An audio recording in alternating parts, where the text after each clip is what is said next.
En las vastas llanuras de la pampa argentina, donde el horizonte se funde con la tierra, y el viento arrastra historias olvidadas, 7 hombres cabalgaban hacia su destino. No eran simples bandidos, no eran héroes románticos, eran algo mucho más peligroso. Eran hombres que habían visto el verdadero rostro del poder, y habían decidido escupirle en la cara. El gobierno los perseguía con ferocidad. Los cazarrecompensas soñaban con sus cabezas. Y sin embargo, durante 20 años, estos 7 jinetes se convirtieron en fantasmas vivientes que desafiaron a un imperio en construcción. La historia oficial los borró. Los libros de texto argentinos apenas mencionan sus nombres, pero en las pulperías polvorientas, en los ranchos aislados, en los fogones donde los gauchos aún cuentan leyendas, sus nombres resuenan como truenos lejanos en Mariano el Brujo Salvatierra, líder visionario y estratega militar. Juan Cruz, Manos de Hierro Peralta, el tirador más letal de la provincia. Los hermanos Molina, Santiago y Teodoro, inseparables y mortalmente efectivos. Vicente el Cuervo Zárate,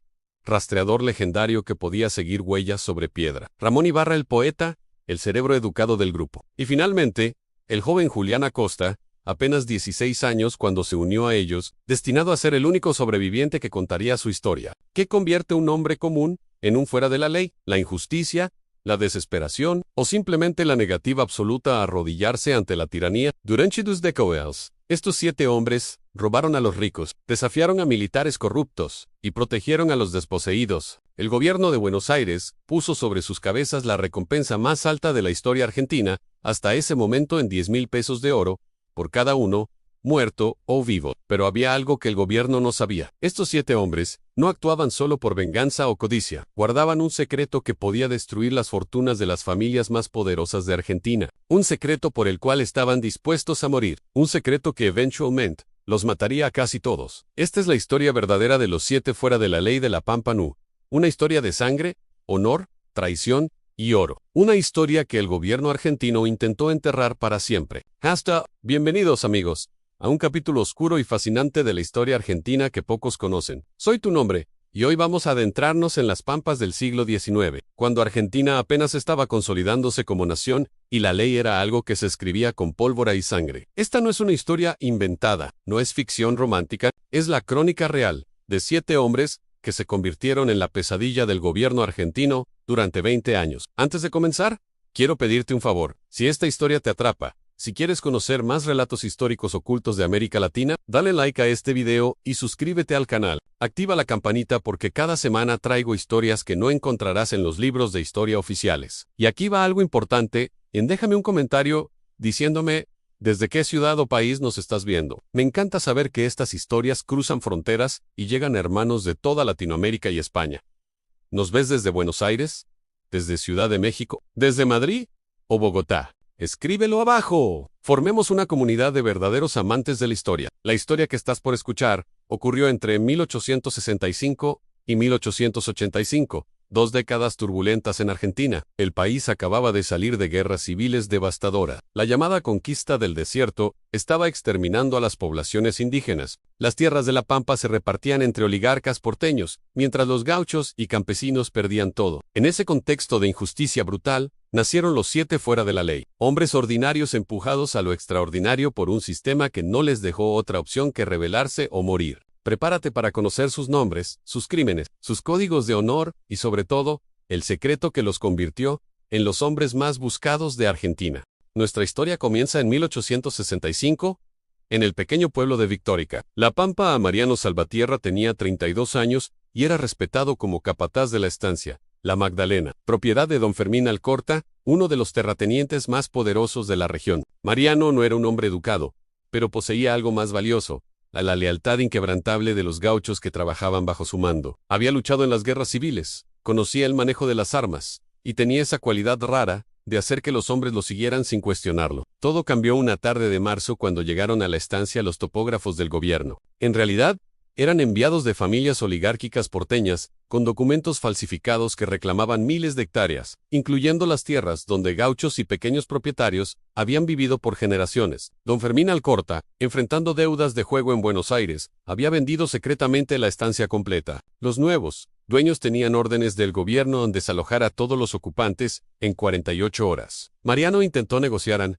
pidió tiempo. Explicó que había familias con niños, ancianos, que era invierno, y no tenían a dónde ir. La respuesta fue brutal: El capitán Ezequiel Sarmiento, primo del presidente, ordenó a su destacamento militar quemar 3 ranchos como ejemplo. Entre las llamas murieron 2 niños y una anciana. Los gritos de esa noche quedarían grabados para siempre en la memoria de quienes los escucharon. Esa misma noche, Mariano Salvatierra reunió a 6 hombres en los que confiaba plenamente. Juan Cruz Peralta, apodado Manos de Hierro, era un tirador legendario que podía acertar a una moneda a 100 metros. Los hermanos Santiago y Teodoro Molina eran inseparables desde la cuna, conocidos por su ferocidad en combate y su lealtad absoluta entre sí. San Vicente Zárate, el Cuervo, era un rastreador mestizo que había aprendido de los indios ranqueles el arte de leer la tierra como un libro abierto. Ramón Ibarra, apodado el Poeta, era diferente al resto. Hijo de un maestro rural, había estudiado 3 años en Buenos Aires antes de que la bancarrota familiar lo obligara a volver a La Pampa. Sabía leer, escribir, y tenía conocimientos de leyes que serían invaluables para el grupo. Finalmente estaba Julián Acosta, apenas 16 años, huérfano que Mariano había criado como hijo adoptivo. El muchacho no debería estar allí, pero se negó rotundamente a quedarse atrás. «Hermanos», dijo Mariano, esa noche bajo las estrellas pampeanas, «lo que voy a proponer nos convertirá en criminales a ojos del gobierno. Pero yo ya no reconozco la autoridad de hombres que queman niños vivos para robar tierras. Si alguno quiere irse, que lo haga ahora, y no habrá rencor». Nadie se movió. El silencio fue su respuesta. En ese momento nacieron los 7 fuera de la ley. El plan era audaz hasta la locura. El capitán Sarmiento y sus hombres dormían en la antigua casa patronal de la estancia, celebrando su victoria con alcohol robado. Los 7 jinetes atacaron antes del alba. No hubo combate real. Fue una operación militar perfectamente ejecutada. En 15 minutos tenían al capitán y sus 6 soldados desarmados, atados y aterrorizados. Pero Mariano no los mató. En cambio, los desnudó completamente, los ató a sus caballos de espaldas, y los envió galopando hacia el pueblo con un mensaje amarrado al pecho del capitán. «Así tratamos a los que queman niños. Firmado en los que no se arrodillan». Era una humillación pública devastadora. El capitán Sarmiento jamás se recuperaría del escarnio, y el gobierno de Buenos Aires acababa de adquirir 7 enemigos que nunca perdonarían, nunca olvidarían, y nunca se rendirían. Lo que Mariano y sus hombres no sabían esa madrugada era que acababan de firmar su propia sentencia de muerte, pero tampoco sabían que se convertirían en leyenda. Durante 20 años, estos 7 nombres serían sinónimo de resistencia, venganza y un código de honor más antiguo que las leyes escritas en papel. La cacería había comenzado, y nadie, ni el gobierno, ni los 7 fuera de la ley, saldrían ilesos. La noticia de la humillación del capitán Sarmiento se propagó por la Pampa como fuego en pasto seco. En los salones elegantes de Buenos Aires, la oligarquía rugía de indignación. En los ranchos y pulperías de la Pampa, los gauchos sonreían por primera vez en años. 7 hombres habían hecho lo que miles soñaban, pero no se atrevían a desafiar abiertamente al poder. El gobernador de Buenos Aires, presionado por familias influyentes, declaró oficialmente a los 7 como bandidos armados y enemigos del Estado con recompensas de 1000 pesos de oro por cabeza. Los primeros 6 meses fueron de pura supervivencia. Los 7 se movían constantemente, nunca durmiendo 2 noches en el mismo lugar. Vicente el Cuervo, Zárate demostraba su genio como rastreador, borrando sus huellas y creando pistas falsas que enviaban a los soldados perseguidores en direcciones equivocadas. Ramón, el Poeta Ibarra, estableció una red de informantes entre arrieros, pulperos y pequeños estancieros que los alertaban cuando las patrullas militares se acercaban. Pero no podían simplemente esconderse para siempre. Necesitaban recursos en armas, municiones, caballos, provisiones, y aquí es donde la leyenda comenzó a crecer. En lugar de robar a campesinos pobres, como hacían la mayoría de los bandidos, los 7 fuera de la ley identificaron un blanco muy específico: los recaudadores de impuestos corruptos que extorsionaban a los pequeños propietarios. El primer gran golpe ocurrió en julio de 1865. 3 recaudadores del gobierno viajaban desde Trenque, Lauquen hacia Buenos Aires, con una carreta llena de impuestos cobrados a propietarios rurales. En realidad extorsión pura, porque muchos de esos pagos no tenían documentación legal. Los 7 los interceptaron en un paso angosto. No hubo violencia. Juan Cruz Manos de Hierro Peralta disparó 3 veces, volando los sombreros de los recaudadores sin tocar un pelo de sus cabezas. El mensaje era claro: entreguen el dinero o la próxima bala no errará. Pero lo que hicieron después cambió todo. En lugar de quedarse con el botín completo, Mariano ordenó devolver personalmente el dinero a cada familia que había sido extorsionada. Ramón el Poeta llevaba registros meticulosos de quién había pagado qué cantidad. Durante 3 semanas, los 7 cabalgaron de rancho en rancho, devolviendo el dinero con un mensaje: esto les pertenece. No dejen que se lo roben otra vez. La reacción fue eléctrica. De la noche a la mañana, los 7 fuera de la ley dejaron de ser simples bandidos para convertirse en símbolos de resistencia. Las familias campesinas comenzaron a protegerlos activamente, ocultándolos, alimentándolos, mintiendo a los soldados sobre su paradero. Era una red de solidaridad que ninguna fuerza militar podía penetrar, porque estaba basada en algo más poderoso que el miedo, la gratitud y la esperanza. El gobierno respondió con furia incrementada. El nuevo comandante militar asignado a capturarlos era el coronel Bernardo Ugarte, veterano sanguinario de las guerras civiles conocido por su crueldad. Ugarte implementó una estrategia de terror. Cualquier familia sospechosa de ayudar a los fuera de la ley sería castigada públicamente. Ranchos fueron quemados. Hombres fueron azotados en plazas públicas, mujeres fueron encarceladas con acusaciones inventadas. Pero la estrategia de Ugarte tuvo el efecto contrario. Cada acto de brutalidad creaba más simpatizantes para los 7. Fuera de la ley, cada familia castigada se convertía en otra razón para que los gauchos odiaran al gobierno. Mariano Salvatierra entendió algo fundamental. No estaban simplemente huyendo, estaban librando una guerra de guerrillas. Y en ese tipo de guerra, el apoyo popular valía más que cualquier arsenal. Durante 1866 y 1867, los 7 fuera de la ley realizaron 17 operaciones documentadas, robaron 2 envíos de armas destinados al ejército, liberaron prisioneros políticos de una cárcel en General Hacha, interceptaron correspondencia oficial que revelaba fraudes masivos en la venta de tierras públicas. Información que Ramón el Poeta copió y distribuyó anónimamente a periódicos de oposición. En Buenos Aires, cada acción estaba cuidadosamente calculada para maximizar el impacto simbólico y minimizar las víctimas civiles. Los 7 tenían un código inquebrantable: a nunca robar a los pobres, nunca atacar sin provocación, nunca lastimar a mujeres o niños. Este código los distinguía radicalmente de otros grupos de bandidos que asolaban la región. Este código los hacía más peligrosos para el gobierno, porque los convertía en héroes populares, imposibles de demonizar completamente. Al final de 1867, la recompensa por sus cabezas había aumentado a 5,000 pesos de oro cada uno. Eran los hombres más buscados de Argentina, pero también eran algo más, eran el símbolo viviente de que el poder podía ser desafiado, que la injusticia podía ser resistida, que 7 hombres con coraje podían hacer temblar a un gobierno entero. En marzo de 1868, ocurrió el evento que transformaría definitivamente a los 7, fuera de la ley de bandidos regionales, en la obsesión nacional del gobierno argentino. Y todo comenzó con un accidente, una casualidad que revelaría el secreto más explosivo de la época: el robo masivo de oro que familias oligárquicas habían perpetrado durante décadas, usando su influencia gubernamental. Los 7 habían interceptado lo que creían era otro envío de impuestos. Era una caravana pequeña, solo 3 carretas custodiadas por 8 soldados, viajando discretamente desde Carmen de Patagones hacia Buenos Aires. Algo en la configuración les pareció extraño a Mariano: demasiados guardias para tan poca carga visible, y los soldados parecían especialmente nerviosos. «Esto huele diferente», murmuró Vicente el Cuervo Zárate. El asalto fue rápido y limpio. Los hermanos Molina inmovilizaron a los guardias, mientras Juan Cruz, manos de hierro, mantenía sus rifles apuntados. Pero cuando abrieron las carretas, lo que encontraron los dejó sin palabras. No eran monedas ni documentos. Eran lingotes de oro, cientos de ellos, marcados con sellos oficiales del gobierno argentino. El peso total era aproximadamente 4 toneladas de oro puro, una fortuna incalculable. Ramón el Poeta Ibarra examinó los documentos que acompañaban el cargamento y palideció. Los papeles revelaban algo extraordinario. Ese oro había sido oficialmente registrado como pago por tierras compradas a indígenas durante la conquista del desierto. Pero las fechas no coincidían.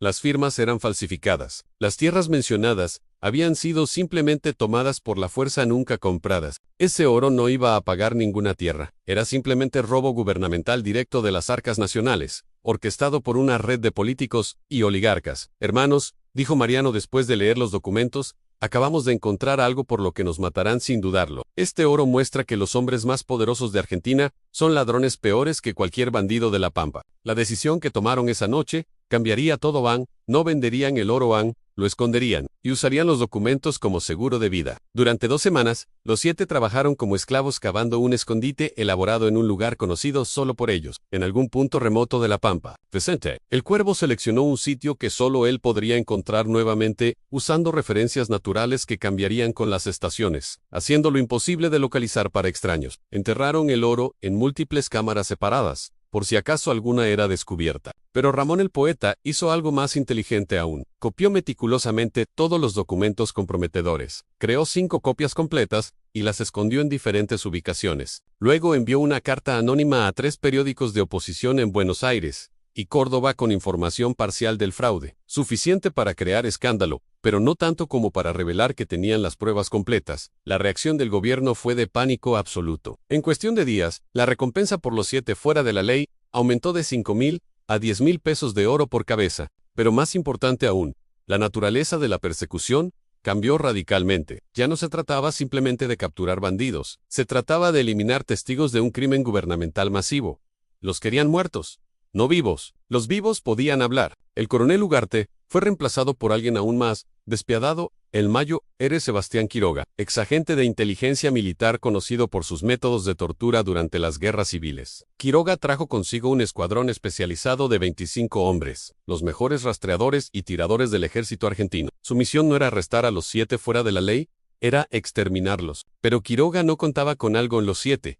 Ahora tenían el arma más poderosa posible contra sus perseguidores. En una carta que Ramón envió directamente al gobierno, los términos eran claros. Si alguno de nosotros muere, los documentos completos serán publicados en todos los periódicos del país y enviados a gobiernos extranjeros. Si nos dejan en paz, el secreto permanece enterrado. Ustedes deciden. Era un empate mexicano perfecto. Matarlos significaba destrucción política total para docenas de familias poderosas. El gobierno se encontró en una posición imposible. No podían dejar de perseguirlos, porque eso sería admitir debilidad. Pero tampoco podían matarlos, porque eso detonaría un escándalo que derribaría carreras políticas y fortunas familiares. La solución fue una hipocresía calculada. Oficialmente, la persecución continuaría con toda ferocidad. Extraoficialmente, se dio orden secreta a Quiroga de capturarlos vivos si era posible.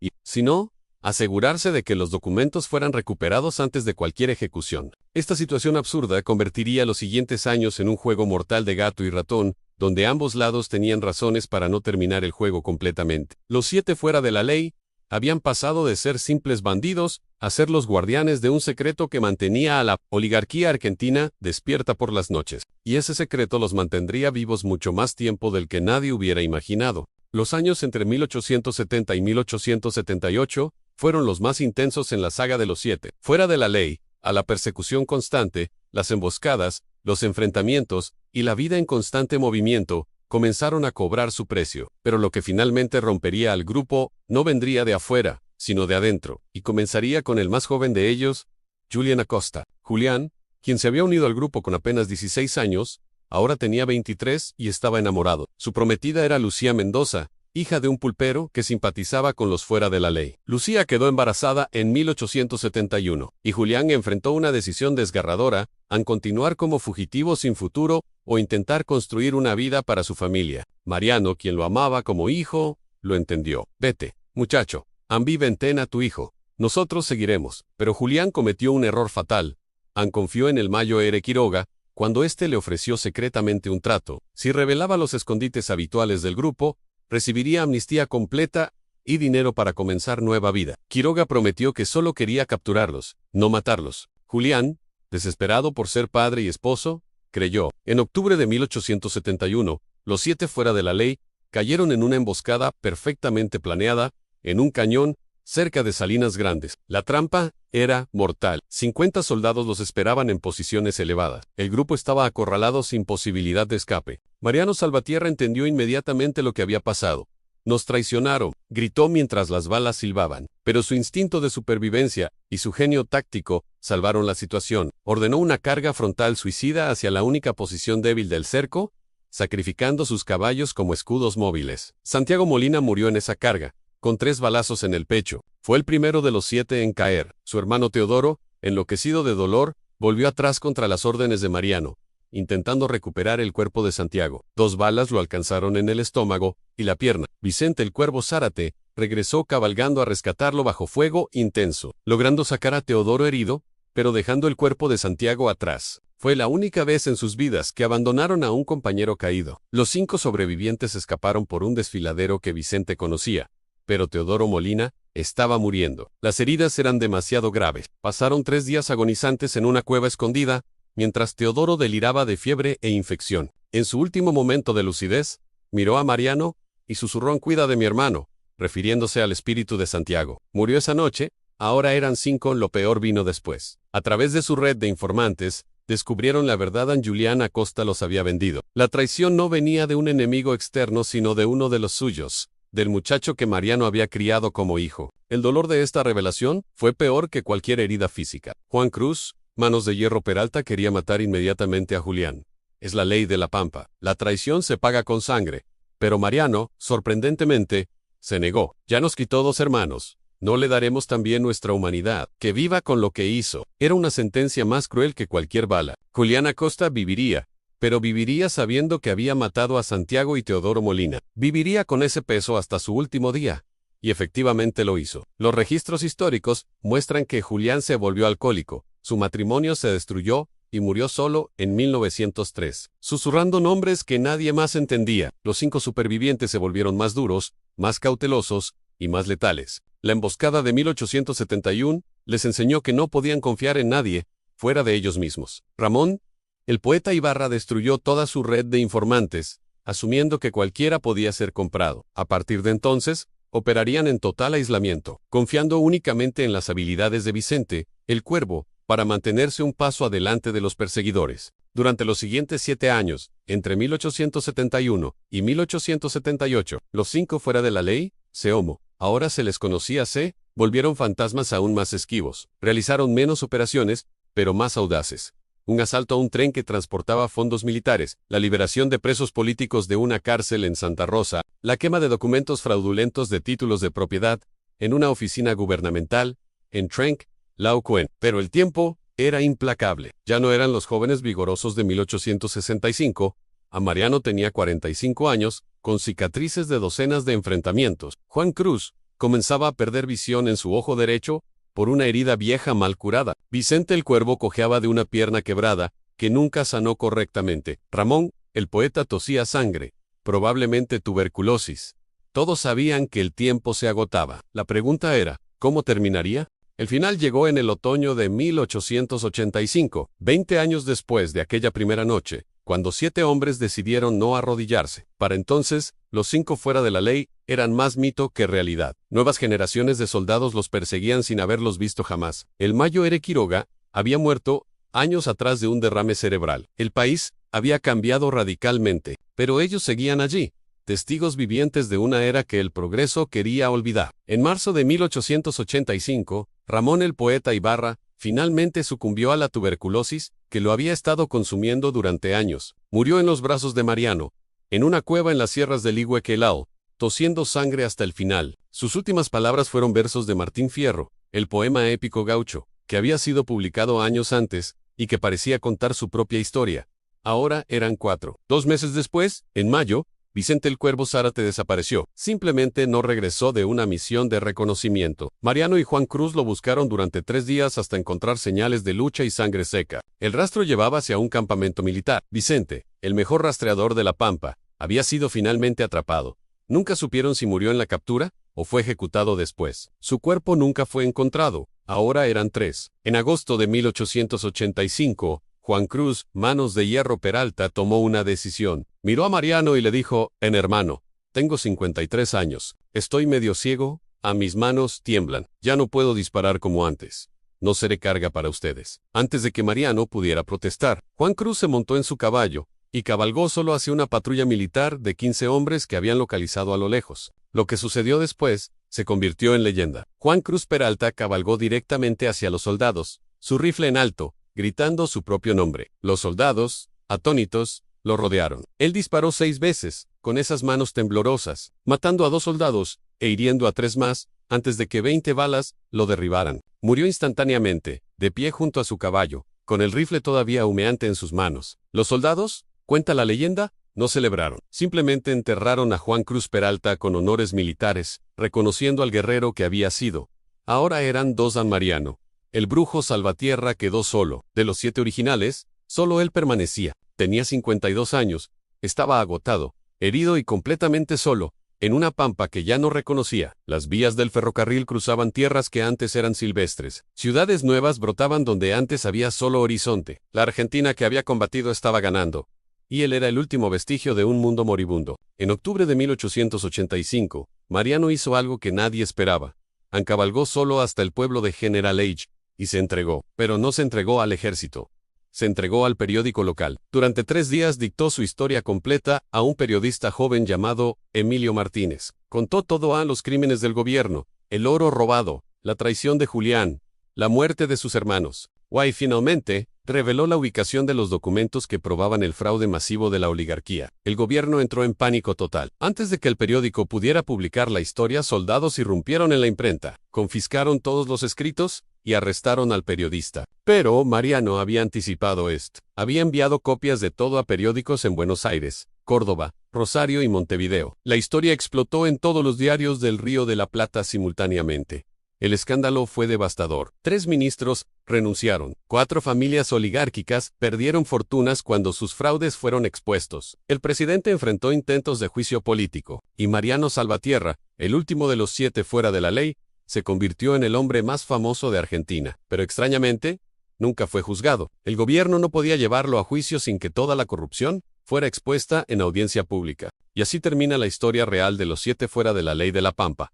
7 hombres ordinarios que se convirtieron en extraordinarios por pura necesidad. Hombres que durante 20 años desafiaron a un gobierno corrupto, protegieron a los desposeídos y guardaron un secreto que sacudió los cimientos del poder argentino. No eran santos, mataron, robaron, pero lo hicieron según un código de honor que el gobierno que los perseguía nunca entendió ni respetó. Esta historia que acabas de escuchar fue borrada sistemáticamente de los libros de historia oficiales. Las familias poderosas cuyos crímenes fueron expuestos se aseguraron de que nadie recordara, pero las historias verdaderas nunca mueren del todo. Sobreviven en las canciones de los payadores, en las conversaciones de las pulperías, en la memoria colectiva de un pueblo que sabe reconocer a los héroes verdaderos cuando los ve. Si esta historia te impactó, si crees que merece ser contada, dale like y comparte este video. Suscríbete al canal porque cada semana traigo historias olvidadas de América Latina que merecen ser recordadas. Y déjame en los comentarios, ¿crees que el oro todavía está enterrado en la Pampa? ¿Conoces alguna leyenda similar de tu región?